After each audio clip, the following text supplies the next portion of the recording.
magandang araw sa iyo classmate. Nagbabalak ka bang mag-upgrade or magpalit ng spark plug ng iyong motor?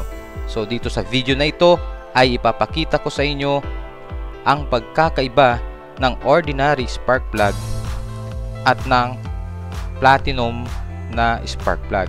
Okay, pareho pong brand ito ng NJK. Ito pong hawak ko sa kaliwa ay ordinary, yung stock na spark plug.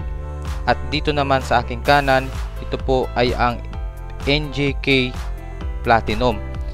Para malaman kung sino sa dalawa ang mas maganda ang performance, ay gagamitan natin ito ng spark plug tester.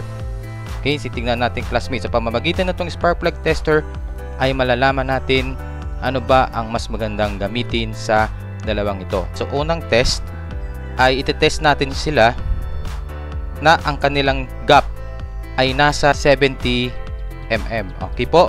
So 70 mm ang 0.70 mm ang kanilang gap. So kanina sinukat ko na po ito.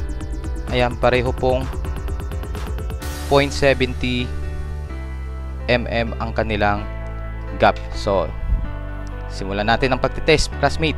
So ilalagay lang natin dito. So dito ang ating stock na spark plug. Ito naman sa kabila ay yung ating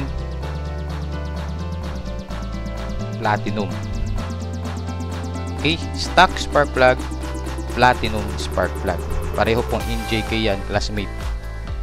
So kailangan natin itong isara, classmate, kasi nasa 1000 volt po ang kayang ilabas nito at napakadelikado po kapag ito ay tumikit sa akin. Okay. So ayan classmates, sisimulan na natin ang pagtetest dito. So dito classmate ay papatayin ko muna ang flash ng camera para mas makita ninyo yung spark na inilalabas ng dalawang spark plug na ito. So ayan classmate, pinatay ko yung flash ng aking camera para mas makita ninyo ang spark na ilalabas nitong spark plug na ito. Okay, so sisimulan natin classmate. Okay, naka-on na po yung ating tester. Ayan po yung kanilang spark in 1000 RPM. Parang hindi masyadong makita dahil dito sa salamin, so tatanggalin natin classmate.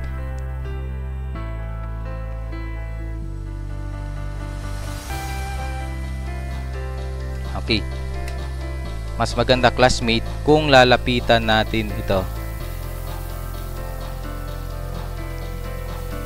So ipo-focus natin. Kung sa 1000 RPM ang nilalabas po ng stock spark plug natin ay ito. Okay, at sa platinum, ayan po yung 1000 ang nilalabas ng platinum sa 1000 RPM. Okay, so dadagdagan natin ang RPM. Okay, so ayan classmates, sa 2000 RPM ayan na po yung spark ng ating stock spark plug, at ito naman yung spark ng ating platinum sa 2000 RPM.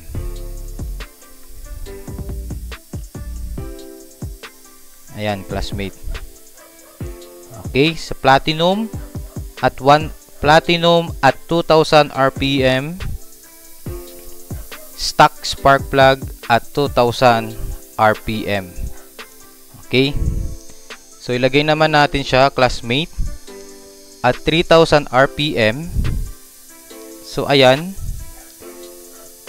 po yung ating stock spark plug at 3000 RPM,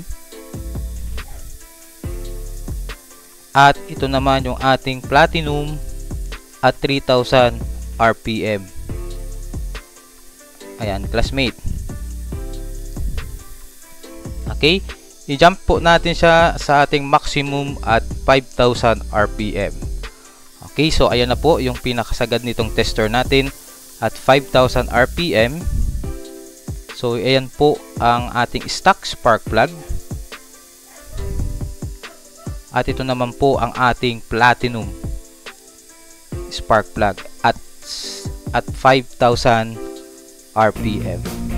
Okay, so natapos na nating i-test itong ating spark plug. Ang pagkakaiba nitong spark plug, dalawang spark plug na ito, at 0.70 mm na spark plug gap, at na-test na rin po natin sila from 1,000 RPM to 5,000 RPM. Okay po. Ngayon naman po ay dadagdagan natin. Gagawin natin siyang 0.80 mm. Kasi po generally, ang spark plug gap ng motor ay from 0.70 to 0.80 mm. Okay, so kaya gagawin po natin itong 80 mm. So ayan po. Okay, ito yung aking filler gauge, 0.80 mm. Okay po, so iaangat lang natin to ng konti para maging 0.80 mm. So yan. To classmates, so 0.80 mm yung isa naman yung ating platinum, so i-adjust rin natin siya sa 0.80 mm. Okay, so hindi siya kakasya, so iaangat natin ng konti. Okay, yan.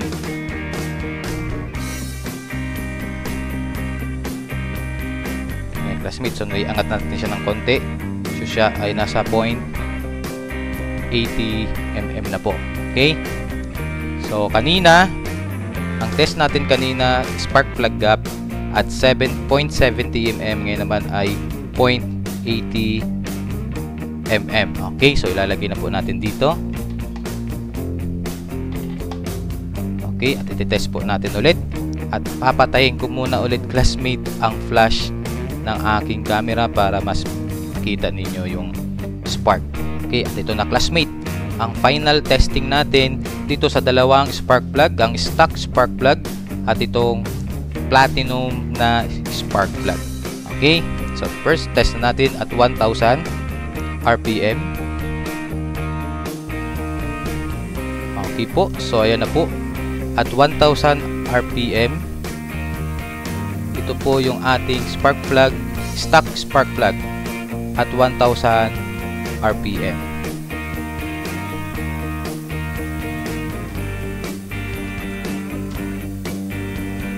Ito po yung ating spark plug at 1,000 RPM, stock spark plug. Itong kabila ay ang ating platinum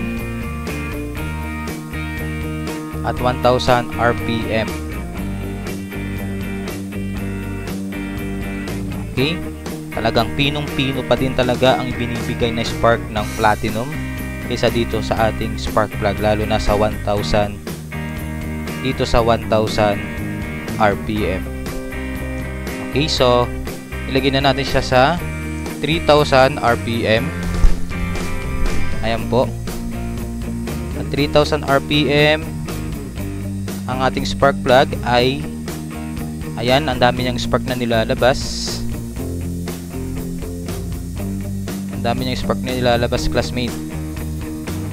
So pero parang sabog-sabog siya, no? So dito naman sa ating platinum, ang pinong-pino pa din. Okay, napakaganda ng spark na ibinibigay ng ating platinum na spark plug. Okay, next, ilagay na natin siya, classmate, sa 5,000 RPM.